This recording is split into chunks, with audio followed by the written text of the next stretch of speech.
7:24 now. Millions are spent every year on keeping homes, businesses, cars, and your children safe. But what about your own personal safety? Joining us for a crash course this morning on self-defense from Hoist Gracie Jiu-Jitsu, Jim Hughes, and you have a cast of merry men with you as well. We say good morning to all of you. Morning. Introduce who you got with you today. We have Sonny, Dustin, Paul, and Brad. Delighted to have you all this morning. And you know, the thing about self-defense that at least from what I gather is awareness is key. That's the number one thing. You need to be aware of the environment around you. Your awareness, your attitude, being positive, like the earlier author had mentioned, the key thing. You can't defend something that's happening unless you're aware that it's happening. There you go. We're going to show you a couple of tips in just a second. But the one thing that I found most fascinating is there's really two self-awareness things that you can do to keep yourself not free of mugging, but at least increase your odds to be free of mugging, and that is to walk with a purpose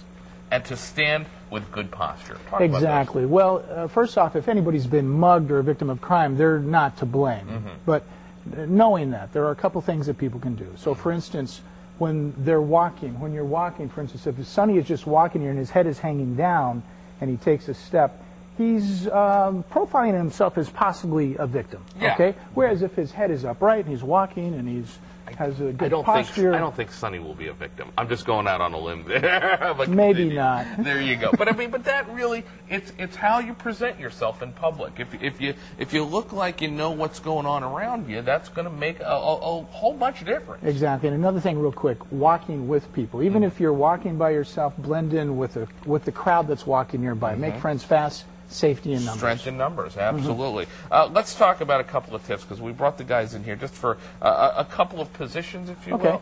Common problem might be if someone walks by and pulls your arm, or for the ladies, if they have a purse hanging off, and that could be a dangerous situation. You can replace your purse, but if you fall down and break your wrist or your elbow or hit your head, you can't replace your head. There you go. So a common problem might be if Sonny were to pull Dustin's arm here.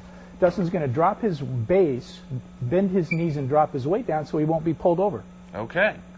Very interesting. What else you got? Well, another common problem would be a two-handed wrist grab on the arm here. This is a very common issue. So Paul will drop his base as Dustin did before, reach in, hold his hand, and pull his hand out, and then escape, of course. By lowering your center of gravity, it really affects your ability to defend yourself? Exactly. Exactly. And so it's just like the pyramids in Egypt. They have a very good base. They've been there forever. They don't fall over. Very interesting. Let's talk about, in terms of being able to present yourself well. The one thing that I also was curious about, giving yourself permission to be rude. Well, that comes right from the bad guys themselves. So in my day job, I consult with probation. I deal with a lot of criminals. I learn a lot about how they commit their crimes. Okay. I asked a number of the guys, what can people do, right? One of the things they said is, listen, give yourself permission to be rude to people, meaning don't kind of be meek or mild, but speak up. And this is what the bad guys said. I was shocked to hear that myself. You don't want to be harsh.